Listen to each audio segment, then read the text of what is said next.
ငါပြန်သွားနိုင်ရင်မင်းပေါ်ငါကိုငါ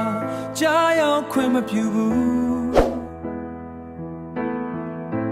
မင်းကိုမချစ်လို့မဟုတ်ပဲမင်းကိုကြားရောက်ခွင့်မပြုဘူးမင်းကိုမချစ်လို့မဟုတ်ပဲမင်းကိုရမ်းချစ်လို့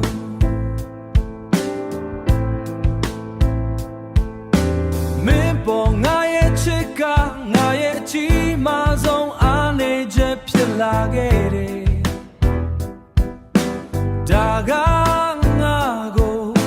ပျော်ရွှင်မှုပေးခဲ့ပေမဲ့ငါနေရက်တွေကိုငါမမျှော်လင့်ထားတဲ့ဝေဒနာတွေနဲ့ပြည့်နှက်စေခဲ့တယ်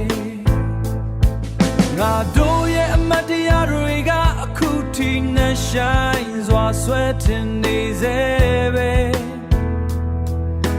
ငါဘလောက်ပေးဆက်ခဲ့ပြီးဘလောက်ဆုံးရှုံးခဲ့ရလဲဆိုတာကိုသတိပေးနေတယ်ငါရအားလုံးကိုပေးဆက်ခဲ့ပြီးနောက်ဆုံးမှာတော့ငါနှလုံးသားကပဲပေးဆက်ခဲ့တယ်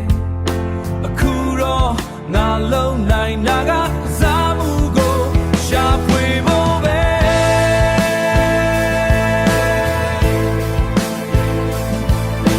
စားမှုကိုရှာဖွေဖို့ပဲဘာလို့လဲဆိုတော့ကွဲချင်နေတဲ့နှလုံးသားတွေတော့ပြန်သက်ရှူဖို့ထိုက်တန်လို့ပါရှာဖွေဖို့ပဲ